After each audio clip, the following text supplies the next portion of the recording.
आमीन बोले। புரியுதா? आप लोगों को समझ में आ रहा है? பக்கத்துல உள்ள ஆளை பார்த்து கை கொடுத்து சொல்லுங்களேன், நல்ல இடத்துல சாயங்காலம் உட்கார்ந்து. आप लोग जो बगल में बैठा है उनको हाथ मिलाकर कहना, आज बहुत अच्छी जगह पर बैठे हो। बोलिए बोलिए बोलिए। ये दोनों क्यों बातें क्यों कर रहे हैं? வெளியில போய் பேசுங்க. जो कोई भी बातें करना है बाहर जाके बातें करें। பக்கத்துல உள்ள ஆளை பார்த்து சொல்லுங்க, நல்ல இடத்துல உட்கார்ந்துருங்க. और जो बगल में बैठे हैं उनको हाथ मिलाकर कहना, आप अच्छे जगह पर बैठे हो।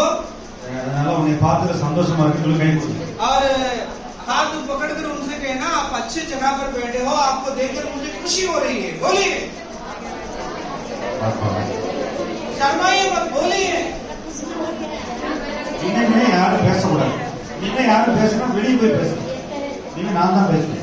और इसके बाद कोई भी बातें नहीं करना, और बातें करना हो तो आप लोग बाहर जाके बातें करना, केवल मैं ही बातें करूंगा। ठीक है? ठीक है?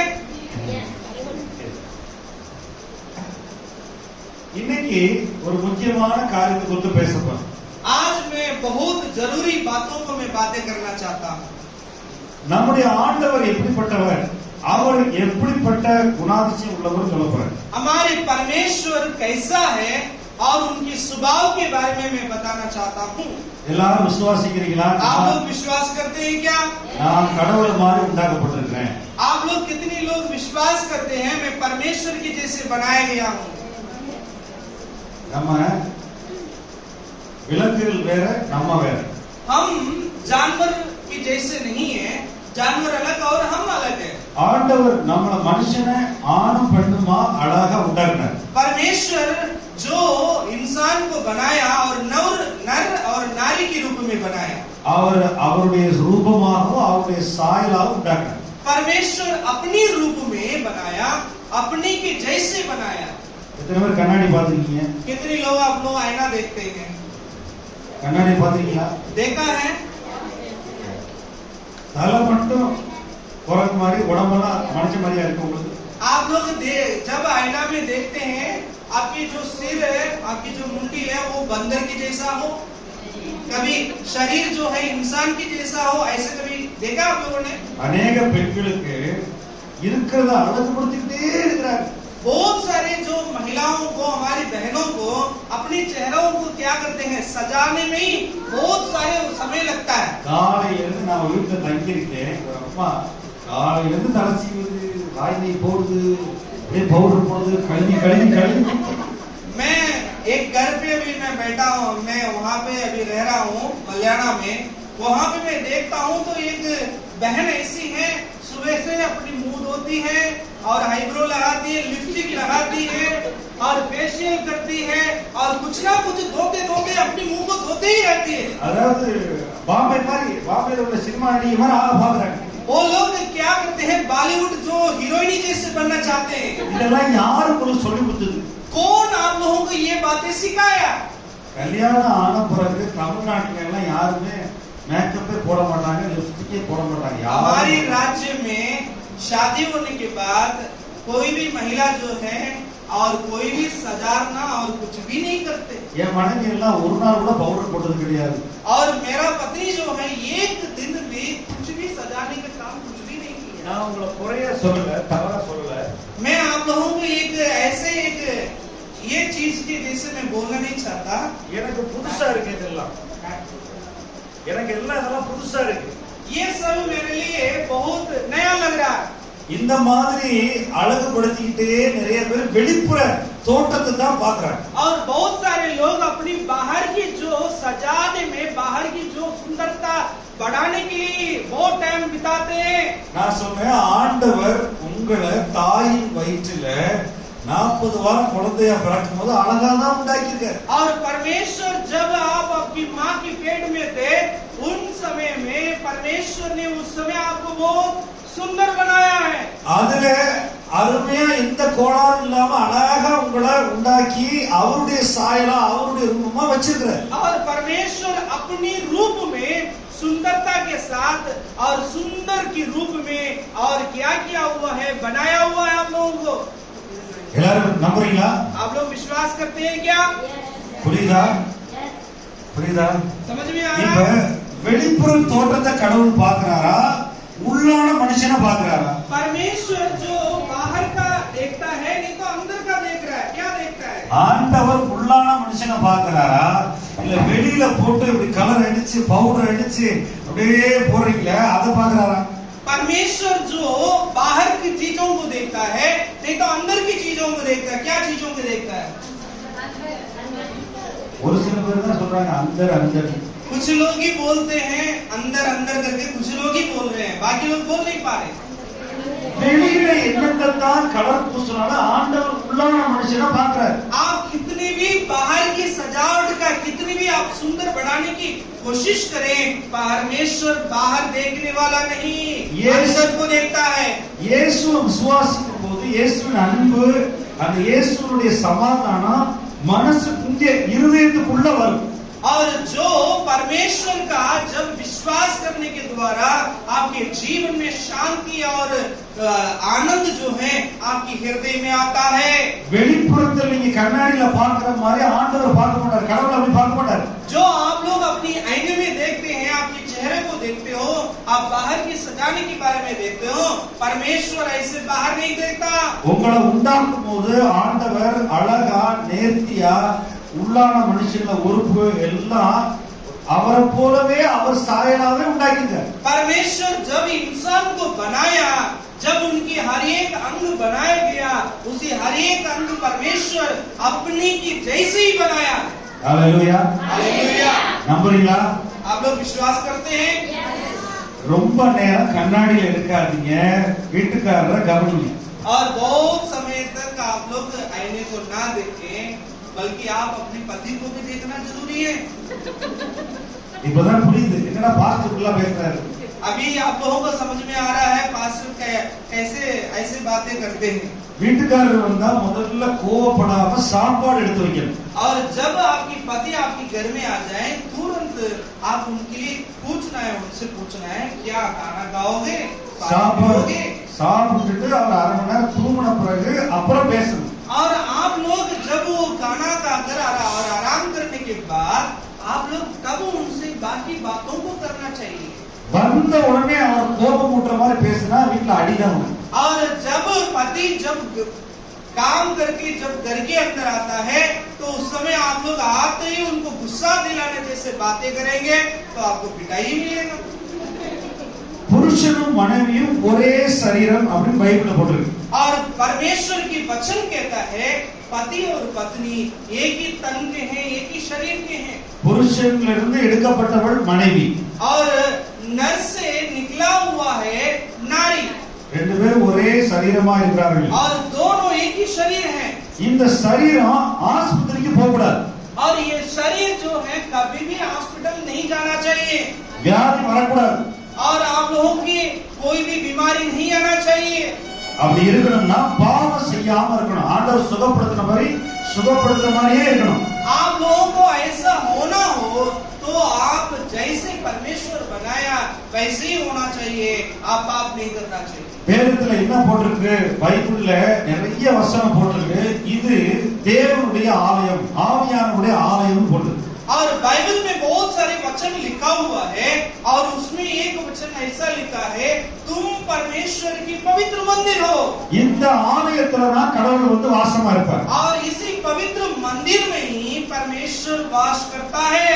இந்த கட்டடத்துல, இந்த செங்கல் கட்டடத்துல, சிமெண்ட் கட்டடத்துல கர்த்தர் வர மாட்டார். परमेश्वर ये जो बिल्डिंग बनी हुई है, ये जो ईंट का बना हुआ है और सीमेंट का बना हुआ है, इसमें परमेश्वर नहीं रहता। இங்க வந்து உள்ள வந்து அவர் வந்து தேவன் ஆவியா இருக்கிறார். அவர் ஆவியான தேவன் நமக்குள்ள வந்து வாசமா இருப்பார். और परमेश्वर आत्मा है और उसी आत्मा और हमारे अंदर आकर हमारे अंदर वास करता है। அப்படி இருக்கணும்னா நம்ம வந்து ஒப்பு கொடுக்கணும், சுத்தமா இருக்கணும். ऐसा हम रहना हो तो हम पहले साफ सफाई और पवित्रता होना जरूरी है। இதை கெடுக்க கூடாது. நம்முடைய சரீரத்தை, உள்ளத்தை கெடுக்க கூடாது. हमारे शरीर को बिगाड़ना नहीं चाहिए। மற்றவங்களை குறித்து கசப்பா மன்னிக்காம இருக்க கூடாது. और दूसरे लोगों को हम ऐसे कड़वाहट के साथ नहीं होना है और क्षमा ना करते हुए नहीं होना चाहिए। இந்த மாதிரியான பிசாசுடைய காரியம்லாம் இருக்குன்னா வியாதி வரும். और ऐसे कोई चीजें आपके जीवन में हो तो वो आपकी बीमारी ले आएगा।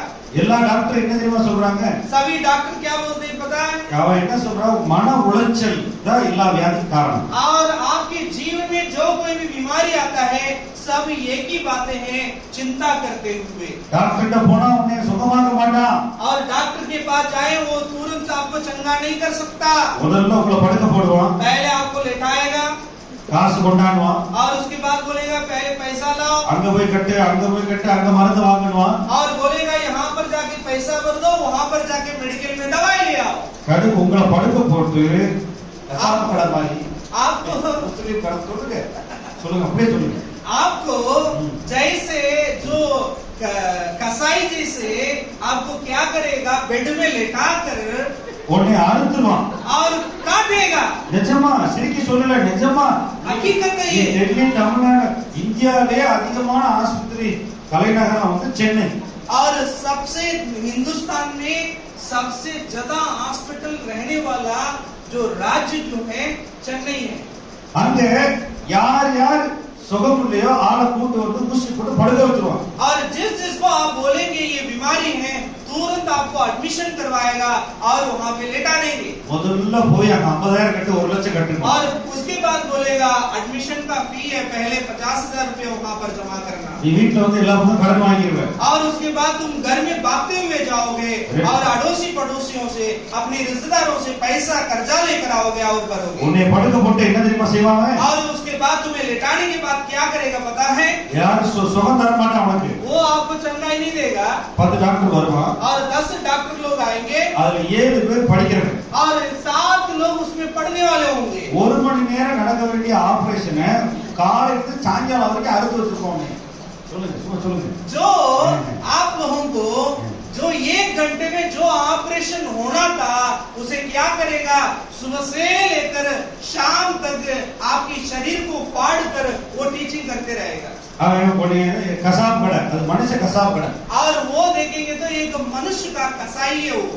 படுக்க வச்சு இருதயத்தை அறுத்து பார்ப்பான், கிட்னி அறுத்து பார்ப்பான். और उसको आपको बेड में लेटा कर क्या करेगा, आपकी हृदय को काट कर देखेगा और उसके बाद वो आपकी किडनी को काट कर देखेगा। मुसलमान எப்படி தெரியுமா ஆட்டுக்கறி கடையில பண்றா தெரியுமா? और जो कसाई जो लोग है जो अपनी जो कसाई की जो दुकान में कैसे मुर्गी को बकरे को काटते हैं आप लोग देखा है क्या? அதே மாதிரி குடலெல்லாம் திறந்து பார்ப்பான். वैसे ही क्या करेगा, ऐसे सारा आपकी जो आंत है सब कुछ फाड़ कर देखेगा वो। ஒரு கிட்னியை திறந்து வித்துருவான், அந்த ஒரு கிட்னி 5 லட்சம் ரூபாய்க்கு வித்துருவான். और ये किडनी को चुरा कर 5 लाख रुपए का वो बेच देगा। நீ நினைக்கிறீங்களா அவன் சுகம் தர்றான்னு? वो आप लोग विश्वास करते हैं वो चंगाई करेगा करके आप लोग विश्वास करते हैं क्या? இந்த சரீரம் கடவுளால உண்டாக்கப்பட்டது. ये शरीर परमेश्वर के द्वारा बनाया गया। நீங்க தாயின் வயிற்றில இருக்கும்போது 40 வாரம் 10 மாசம் சுமந்து பெற்ற தாய் பெற்றதுதான் உங்க சரீரம். और जो आप आपकी माँ की पेट में थे उस समय 40 हफ्ते 10 महीने आपकी माँ की पेट में परमेश्वर आपको और बनाया, बहुत सुंदर बनाया। அந்த மாதிரியான அந்த சரீரத்தை கொண்டு போய் டாக்டர் கிட்ட காசு கொடுத்து கொடுக்கலாமா? ऐसे परमेश्वर ने जो सुंदरता के साथ बनाया उसी शरीर को आप लोग डॉक्टर के पास ले जाके देना नहीं चाहिए। என்ன தெரியுமா செய்வாங்க டாக்டர்? क्या करेगा डॉक्टर पता है? உங்ககிட்ட காசை வாங்கி आपके पास पैसा लेगा உன்னைய வச்சு மெடிக்கல் காலேஜ்ல படிச்சிட்டு और आपको रखकर ही क्या करेगा, मेडिकल कॉलेज में बच्चों को सिखाने लगेगा। அதுக்கு அப்புறம் உன்னைய 20 நாள் கழிச்சு உன்னைய விரட்டி விட்டுட்டு और 20 दिन के बाद आपको भगाएगा। கையை கழுவிடுவா தெரியாது. उसके बाद बोलेगा, हाथ धोकर बोलेगा मुझे कुछ नहीं पता ये क्या என்ன हुआ। வியாதி உனக்கு என்ன வியாதினே தெரியாது. और उसके बाद बोलेगा अरे क्या बीमारी, मुझे पता ही नहीं चल रहा है क्या बीमारी है तुम्हारे अंदर। இப்படிப்பட்ட டாக்டர் கிட்ட போய் நீ போய் படுக்கணுமா? ऐसे डॉक्टर के पास तुम्हें जाना है क्या? எந்த டாக்டரும் சுகம் தர மாட்டான். कोई भी डॉक्टर आपको ठीक नहीं करेगा। அதனால சரீரமாகிய தேவனுடைய ஆலயத்தை பத்திரமா வச்சு கர்த்தருக்கு ஒப்பு கொடுக்கணும். और जो शरीर की जो परमेश्वर शरीर वाला ये जो परमेश्वर की भवन है इसे आप लोग पवित्रता के साथ उसे हालेलुया रखना, परमेश्वर आपको आशीष देंगे। நீங்க ஆண்டவருக்கு ஒப்பு கொடுக்கணும். परमेश्वर के पास आपको समर्पित करना जरूरी है। ரோமர் 12:1-2 சொல்லுது, आप लोग रोमियो की पुस्तक 12 अध्याय का और 1 और 2 वचन को पढ़कर देखिए। என் பிரியமுள்ள சகோதரரே, और मेरे प्रिय भाइयों, நான் கெஞ்சி கேட்கிறேன், मैं आपसे विनती करता हूँ, நான் உங்களை கர்த்தருடைய இரக்கங்களை முன்னிட்டு தயவை முன்னிட்டு கெஞ்சி கேட்கிறேன். मैं परमेश्वर के अनुग्रह से मैं आपसे विनती करता हूँ, உங்களுடைய சரீரங்களை ஜீவ பலியா கர்த்தருக்கு ஒப்புக்கொடுங்க. आपकी शरीर को जीवित बलिदान करके परमेश्वर को चढ़ाओ। அவருக்கு ஒப்பு கொடுத்துங்க, அதுவே உங்களுக்கு ஜீவன் அவருக்கு பிரியமான ஆராதனையா இருக்கு. वो ही आपके लिए बुद्धिमानी के साथ आराधना करना है। 1 கொரிந்தியர் 3:16 சொல்லிருக்கு, और पहला कोरिन्थियों 3 और 16 वचन में लिखा है, உங்களுக்கு தெரியாதா நீங்கள் தேவனுடைய ஆலயமா இருக்கிறீங்க, உங்களுக்கு தெரியாதா? हे मेरे प्रिय भाइयों, और तुम नहीं जानते तुम परमेश्वर की पवित्र मंदिर हो। அது தேவன் வந்து உங்கள்ட்ட வாசமா இருக்கிறான்னு தெரியாதா? और परमेश्वर आपके अंदर वास करता है करके आपको नहीं पता है क्या? இந்த சரீரத்தை உண்டாக்குன அந்த பரம தகப்பன், और इसी शरीर को बनाया हुआ उसी परमेश्वर का पवित्र परमेश्वर, அவரே வந்து சுகப்படுத்துகிறார். और वही परमेश्वर आकर आपको चंगा करेगा। எப்படி சுகப்படுத்துறார்? நம்ம ஒப்பு கொடுக்கும் போது சுகப்படுத்துவார். और कैसे वो चंगा करेगा पता है? जैसे हम समर्पित करेंगे तब आकर वो चंगा करेगा। நான் சொல்றேன், தயவு செய்து ஆஸ்பத்திரிக்கு போயிடாதீங்க. मैं बताना चाहता हूँ, कृपया आप लोग हॉस्पिटल ना जाएं। ஆஸ்பத்திரிக்கு போய் படுத்துக்கிட்டீங்கன்னா உங்களை விடவே மாட்டாங்க. और हॉस्पिटल जाके आप लेट जाएं तो वो डॉक्टर कभी भी आपको छोड़ेगा नहीं। ரொம்ப கவனமா இருங்க. और बहुत सावधान रहिए। கண்ட மாத்திரை இதெல்லாம் வாங்கி போடாதீங்க. और बहुत सारी ऐसे दवाइयों को मत खाना। ஆண்டவருக்கு கீழ்ப்படிஞ்சு ஆண்டவருக்கு பயந்து சபைக்கு வந்து சரீரத்தை ஒப்பு கொடுக்கும் போது தெய்வீக சுகம் நமக்கு கிடைக்கும். और परमेश्वर के पास आकर अपने आप को समर्पित करने के द्वारा हमारे शरीर में हम चंगाई प्राप्त कर सकते हैं। உங்களுக்கு தொடமாட்டா பிசாசு. शैतान आपको नहीं छू सकता। எனக்கு ஊசி போட்டு 12 வருஷம் ஆச்சு. मुझे जो सुई डलते हुए मैं डॉक्टर के पास जो सुई डलता है वो कम से कम 12 साल हो चुके। कभी भी मैं जाके सुई नहीं डाला। ஒரு தடவை நானும் என் மனைவியும் பைக்ல போகும்போது ஆக்சிடென்ட் ஆயிடுச்சு. அப்போ ஊசி போட்டது 2010. 2010 में जब मैं और मेरा पत्नी हम बाइक में जा रहे थे, उस समय मेरे साथ एक बहुत बड़ा दुर्घटना हुआ।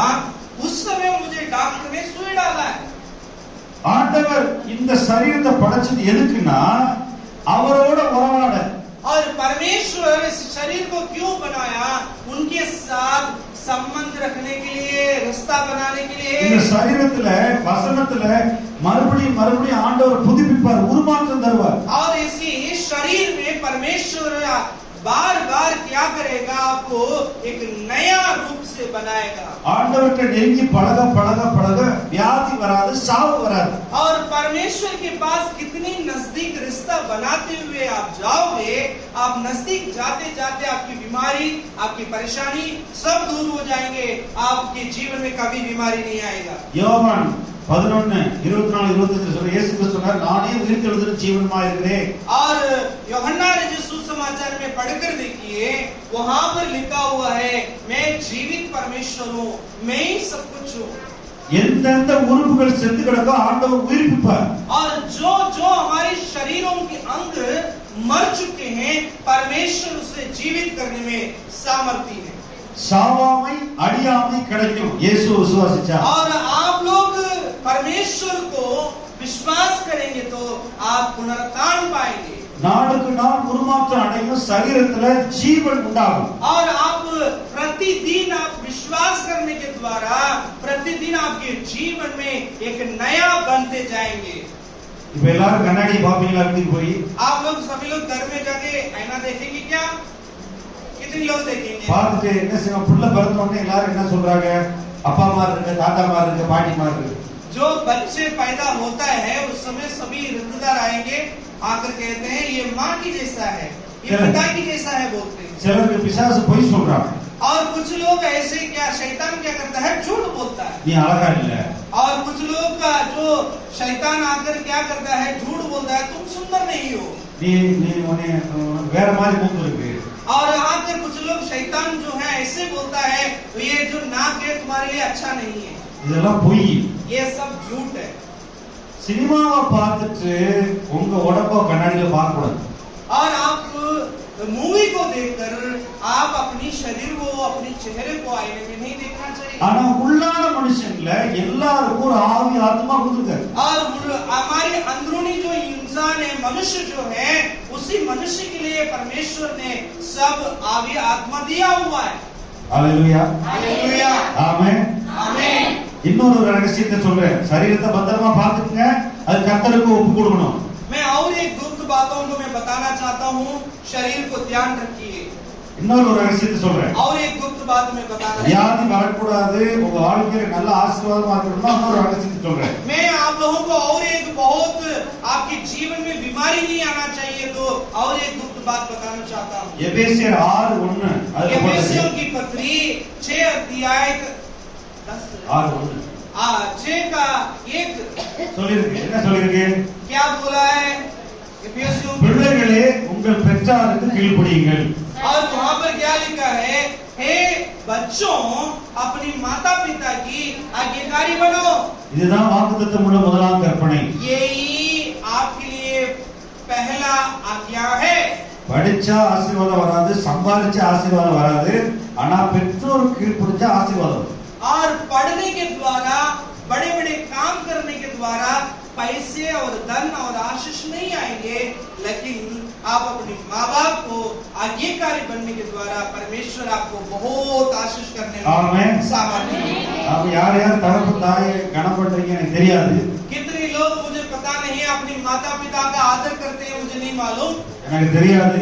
मुझे नहीं पता. நீங்க நிறைய வயசானவங்க கஷ்டப்படுறாங்க. और अभी इस समय बहुत सारे बुजुर्ग लोग जो है बहुत पीड़ा और उठाते हैं. அநேகர் வாழ்க்கையில ஆசீர்வாதம் வரல, வியாதி வர்றதுக்கு காரணம் என்னன்னா தாய் தகப்பனை கனம் பண்றது கிடையாது. और बहुत सारे लोगों के जीवन में जो बीमारी आता है, और उसका कारण क्या पता है? अपनी जो माता पिता का आदर नहीं किया. போய் மன்னிப்பு கேளுங்க. उनके पास जाके क्षमा मांगना चाहिए. ஹalleluya हालेलुया ஹalleluya. हालेलुया. உன் வாழ்க்கையில வியாதி வரக்கூடாது, ஆசீர்வாதம் வரணும்னா ஒரு தகப்பனையும் தாயை கனம் பண்ணுவாயாக போட்டு. आपके जीवन में बीमारी नहीं आना है और चंगाई पाना है और आशीषित रहना है, तो आप अपनी माता पिता का आदर करना पड़ेगा. கல்யாணம் ஆகிற வரைக்கும் शादी होने तक. எத்தனை வாலிப கல்யாணம் ஆகாதவங்க கை தூக்குங்க. कितनी जो जवान बच्चे हैं शादी नहीं हुआ, हाथ उठाओ. கல்யாணம் ஆகாதவங்க கை தூக்குங்க. जो शादी नहीं हुआ हाथ उठाओ, शर्माओ मत. கையே தூக்க மாட்டீங்க. अरे क्यों हाथ नहीं उठा रहे? हाथ उठाओ ना. हाथ नहीं है क्या? हाथ कट दिया. கல்யாணம் ஆகிற வரைக்கும் உங்க தாய் தகப்பனை கனம் பண்ணுங்க. मैं जितनी लोग हाथ उठाए उनके लिए मैं बताना चाहता हूँ, जब तक शादी नहीं होती तब तक अपनी माँ बाप का आदर करना जरूरी है. சண்டை போடாதீங்க வீட்டுல. गाँव में आप लोग घर में जाके अपनी माँ बाप से लड़ाई मत करो. கல்யாணம் ஆன பிறகு நீ அப்பா அம்மா ஆயிடுவ. और आप शादी होने के बाद तुम जो है माँ बन जाएगी. கல்யாணம் ஆன பிறகு என்ன ஆயிடுற? நீ அம்மாவோ அப்போ ஆயிரு நீ. और जो तुम शादी होने के बाद माँ नहीं तो बाप बन जाओगे. ஆமென். आमीन. எல்லாரும் அப்படியே புஷ்ஷுன்னு பாக்குறீங்க. क्यों सभी लोग ऐसे मुझे देख रहे हैं? என்னடா இப்படி எல்லாம் பைபிள்ல போட்டுருக்கா? आप लोग ऐसे सोच रहे होंगे, ऐसे भी लिखा है क्या? போய் படிச்சு பாருங்க. आप लोग बाइबल को पढ़कर देखिए. சரீரத்தை கெடுக்க கூடாது. शरीर को बिगाड़ना नहीं चाहिए.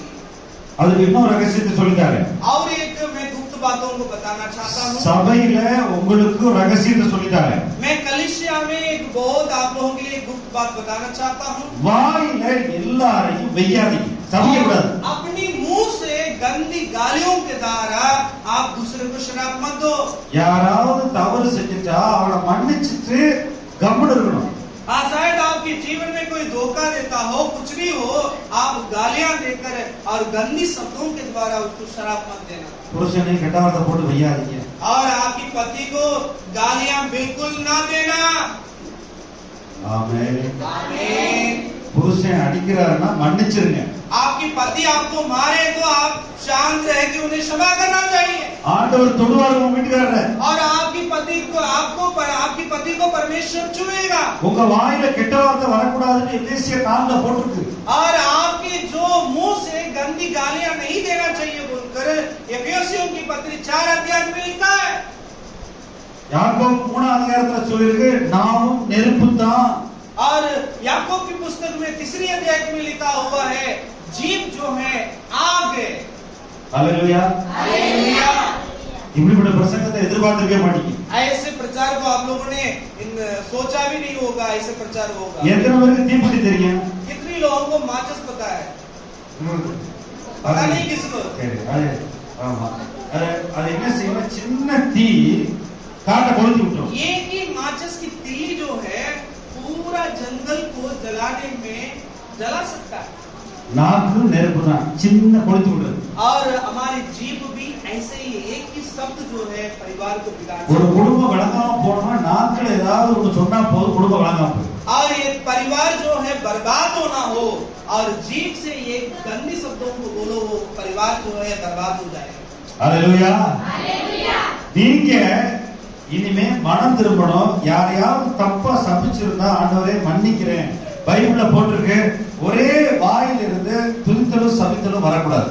और एक ही मुंह से आप स्तुति करना और शराब देना नहीं होना चाहिए। ஒரு கிணத்துல இருந்து உப்பு தண்ணி நல்ல தண்ணி வருமா? காலையில உப்பு தண்ணி சாயங்காலம் நல்ல தண்ணி வருமா? और एक ही कुएं में आप जाकर देखना, ये कुएं में और नमकीन पानी और अच्छा पानी, सुबह के टाइम नमकीन और शाम के टाइम अच्छा पानी, ऐसे कुआं है क्या? एक ही कुआं से ऐसे पानी मिल सकता है क्या? வருமா? சரி, ஒரு மாமரத்துல இருந்து திராட்சை பழம் வருமா? और एक आम के पेड़ में से आप अंगूर देख सकते हैं क्या? नहीं। ஒரு நல்ல பலாமரம் இதுல இருந்து மாதுளை பழம் வருமா? और एक अच्छा जैक फ्रूट कटल के पेड़ में से, कटल की जो कटल होता है उसमें से आम देख सकते हैं क्या? नहीं। அப்ப நம்ம வாயில வந்து நல்ல கனி வரணும். और हमारे मुंह पे भी अच्छी फल होना जरूरी है। நல்ல தண்ணி வரணும். अच्छी फल होना जरूरी है। யார் தப்பு செஞ்சாலும் அவங்கள ஆசீர்வதிங்க. அவங்க பாத்திரவானா இருந்தா அவங்களுக்கு போட்டோம், இல்லைன்னா உங்களுக்கு வந்துடும். और जो है जो कोई भी है और उन लोगों को आशीष दीजिए और उन लोग उसके लिए कामयाब होंगे तो उनके पास जाएगा, नहीं तो वापस लौट कर वो शब्द आपके पास ही आ जाएगा। Hallelujah hallelujah. சொல்லுங்களேன், என் நாக்கு சொல்லுங்க, என் सभी நாக்கு लोग बोलिए मेरा जीव பரிசுத்த ஆவியானவருக்கு கீழ்ப்படியும். और पवित्र आत्मा के लिए आज्ञाकारी होना चाहिए। இனிமே யாரையும் வெய்யாதீங்க, சபிக்காதீங்க. और इसके बाद आप लोग किसी को भी और मत डांटिए और गालियां मत दीजिए। அப்படி செஞ்சா வியாதி வராது. ऐसा आप लोग गालियां नहीं देंगे तो आपके जीवन में कभी बीमारी சரீரத்தை பிசாசு தொட முடியாது. किसी शरीर को शैतान नहीं छू सकता। நீங்க ஆசீர்வதிச்சுட்டே இருக்கணும். और आप लोग आशीष देते रहना चाहिए கெட்ட வார்த்தை பேசக்கூடாது. और गालियां नहीं देना चाहिए। வீட்டுக்காரர் சண்டை போடனாலும் நீங்க அமைதியா வந்து ஜெபம் பண்ணணும், நகண்டணும், போய் குளிக்க போயிடணும். और आपकी पति जो है गुस्से में आपसे लड़ाई करें तो आप चुपचाप अपना मुंह बंद करके अंदर जाकर कुछ दूसरा काम कर लेना चाहिए, नहीं तो बाहर चले जाना चाहिए। Hallelujah hallelujah. வீட்டுக்காரரை பார்த்த உடனே பாகிஸ்தான்கார மாதிரி பார்க்கக்கூடாது. और आप लोग पति को देखते ऐसे नहीं देखना है जैसे पाकिस्तान को देखते हैं। போன மாசம் நான் பஞ்சாப் போயிருந்தேன், அட்டாரி. और मैं அமிர்தசர் पिछले महीने में मैं अमृतसर में अटारी जगह पर मैं गया था। அந்த ஓரத்துல ராவி ஆத்துல வெள்ளம் வந்துச்சு, அந்த ஓரத்துல பாடல போய் நின்னேன். और वहां पर जो है वहां पे रावी रावी करके एक वो जगह है, वहां पर मैं जाके देख रहा था, वहां पे बाढ़ हो रहे थे। ராத்திரி கூட்டம் முடிச்சுட்டு வரும்போது வெள்ளம் வந்து ரோடெல்லாம் தண்ணி 12 மணிக்கு. और जब मैंने प्रार्थना समाप्त करके रात को 12 बजे आ रहा था, वहां पे बाढ़ आ गया। सड़क में देखा तो हर जगह पानी है। அப்ப ஏகப்பட்ட பேர் அந்த பார்டர் செக்யூரிட்டி போர்ஸ் வந்து அந்த ராவி ஆத்துக்கு பாதி பாகிஸ்தான் பாதி இங்கிட்டு. रावी जो जगह है उस जगह की आधा जगह पाकिस्तान में है, आधा जगह हिंदुस्तान में है। वहाँ की जो और सुरक्षा कर्मचारी है वो सभी लोग जाते हुए मैंने देखा। ஆத்துல நிறைய தண்ணி போகும்போது இங்கிட்டு இருந்து அங்கிட்டு போயிடுவாங்க, அங்கிட்டு இருந்து இங்கிட்டு போயிடுவாங்க. जब ऐसे बाढ़ आती है तो वहाँ पर लोग बताने लगे और पाकिस्तान से इस तरफ आ जाते हैं, इस तरफ से उस तरफ चले जाते हैं। அதுல எல்லாரையும் செக் பண்றாங்க, எங்களெல்லாம் செக் பண்ண நிப்பாட்டி ராத்திரி. और वहाँ पर ऐसे जगहों में क्या किया, मुझे रोक लिया। वहाँ पे सुरक्षा करने वाले फौजी लोग मुझे रोका और चेकअप करने लगे हमें। என் கூட 2 3 பஞ்சாபி பாஸ்டர்லாம் இருந்தாங்க. और कुछ पासवान लोग थे, पंजाबी लोग थे, वो लोगों से भी चेकअप किया எங்களை ஐடியெல்லாம் பார்த்து விட்டுட்டாங்க. और हमारी आइडियों को देखा और देखने के बाद हमें छोड़ दिया। அந்த ஊர்ல இருக்கிற எல்லா வீடுகள்லயும் 2 பேர் மிலிட்டரியில இருக்காங்க. और उसी जगहों में मैंने देखा है जो कोई भी हर एक घर में 2-2 जवान जो हैं और फौजी में हैं। ஹalleluya. எத்தனை பேர் வீட்டுக்காரரோட சண்டை போட மாட்டேன், சபிக்க மாட்டேன், அவர் ஆசீர்வதிப்பேன் சொல்லுங்க, கை தூக்கி பாருங்க. और कितनी लोग ऐसे हैं अभी इस समय बोलते हैं मैं अपनी पति को कभी गालियां नहीं दूंगा और क्या करूंगा, उन्हें आशीष करूंगा बोलने वाले आप बताइए। கஷ்டமா இருக்கும், बहुत मुश्किल है ये, கஷ்டமா இருக்கும். ஆனா ये ஆண்டவர் बहुत मुश्किल है। ஆண்டவர் உங்களுக்கு கிருபை தருவார், சமாதானம் தருவார். परमेश्वर आपके लिए अनुग्रह देगा। ஆண்டவர் என்ன தெரியுமா சொன்னாரு மத்தேயு 5:45ல? परमेश्वर ने मत्ती रचित सुसमाचार 5 और 25 में அவர் சொன்னாரு உங்களை நிந்திக்கிறவர்களுக்காக சபிக்கிறவர்களுக்காக ஜெபம் பண்ணுங்க. और आपको जो शराब देने वाले, आपको जो दोष लगाने वालों के लिए आप प्रार्थना किया करो। உங்களை யார் யார் துன்பப்படுத்துறாங்களோ அவங்களை எல்லாம் ஆசீர்வதிங்க. जो जो लोग आपको क्या करते हैं, ठेस पहुंचाते हैं, उनके लिए तुम्हें दुआ करना है, आशीष देना है। ஜெபம் பண்ணுமா? प्रार्थना करें। நம்ம 3 காரியம் செய்ய போறோம். और हम 3 बातें करने वाले, 3 काम करने वाले हैं। என்ன செய்ய போறோம்? சரீரத்தை ஜீவ பலியா ஒப்பு கொடுக்க போறோம். पहला हमारे शरीर को जीवित बलिदान करके हम प्रभु के लिए चढ़ाना है, पहला। இரண்டாவது தாய் தகப்பனுக்கு நான் கீழ்ப்படியாம போனா மன்னிக்க கேட்கணும். दूसरा हम अपने माता पिता को आज्ञाकारी होना जरूरी है। दूसरी மூணாவது யாரையும் நான் வாயில சபிக்க மாட்டேன் ஆகவே और பொருத்தனை பண்ண போறோம். बाद अपने मुंह को प्रभु के लिए समर्पित करना जरूरी है। कोई भी गंदी शब्दों से किसी को भी गुस्से में भी और गालियां नहीं दूंगा बोलकर अपने मुंह को समर्पित करना है। ஆண்டவர்ட்ட ஒப்பு கொடுக்க உங்க சரீரத்துல வியாதியே வராது. और ऐसे हम समर्पित करने के द्वारा हमारे जीवन में कभी भी बीमारी नहीं आएगा। முழங்கால் போட்டு ஜெபிப்போம். हम सभी लोग घुटने टेके ஆண்டவர்ட்ட ஒப்பு கொடுங்க. ஆண்டவர்ட்ட மன்னிப்பு கேட்டா அவர் மன்னிப்பு கொடுப்பார். और आप लोग परमेश्वर के पास समर्पित करें और परमेश्वर आपको आशीष करने में और सामर्थ्य है। நீங்க சொல்லுங்க ஆண்டவரே நாக்குல இனிமே யாரையும் சபிக்க மாட்டேன். और आप लोग परमेश्वर से बोलिए प्रभु मैं इसके बाद जीव से मैं क्या नहीं करूंगा, किसी को शराब नहीं दूंगा। என் வாயில ஜீவன் உண்டாகும், ஆசீர்வாதம் உண்டாகும். मेरे मुंह से जीवित बातों को और जीवन की शब्द जाएगा। बोलिए நான் தாய் தகப்பனை கனம் பண்ணுவேன். अपनी माता पिता की मैं आज्ञाकारी बनूंगा, आदर करूंगा। ஏதாவது தப்பா பேசினா என்ன மன்னி ஆண்டவரே. ऐसा मैं कोई शब्द गलत शब्द बोला है तो मुझे क्षमा कीजिए बोलकर आप प्रभु से क्षमा मांगिए। ஆண்டவரே இந்த சரீரத்தை முழு சரீரத்தை உச்சந்தலிருந்து உள்ளங்கால் வரை ஜீவ பலியா ஒப்பு கொடுக்கிறேன். और आज परमेश्वर से कहिए प्रभु ये शरीर को मैं जीवित बलिदान करके मैं चढ़ाना चाहता हूँ। நீர் வந்து வாசமாயிரு. और आप आकर वास करें, நீர் வந்து என்னை நிரப்பும். आप आके वास करें ஆவியானவரே நீங்க நிரப்புங்க. और पवित्र आत्मा आप आ जाए। இயேசுவா என்னுடைய பலவீனத்துல உதவி செய்யுங்க. परमेश्वर पवित्र आत्मा प्रभु यीशु मसीह मेरा कमजोर जीवन में आकर मुझे ताकत और बल दे। ஆவியானவர் ஒவ்வொருவருக்கும் உதவி செய்வார். परमेश्वर की आत्मा आपको सहायता करेगा, உங்களுக்கு ஆசீர்வாதம் உண்டாகும். आपको आशीष मिलेंगे। கர்த்தர் உங்களை நிரப்புவார். சரீரத்துல வந்து परमेश्वर आपको வாசமாயிருக்கார். आशीष करेगा। அவர் சரீரத்துல வந்து வாசமாயிருக்கிற தேவன். परमेश्वर आपके शरीर में आके वास करने वाला परमेश्वर है। ஒப்பு கொடுங்க, ஒப்பு आज கொடுங்க, समर्पित कीजिए, समर्पित कीजिए। ஒப்பு चुप கொடுங்க. रहिए, चुप मत रहिए। கர்த்தர் अपने உங்களுக்கு உதவி मुंह को செய்வார். बोलते हुए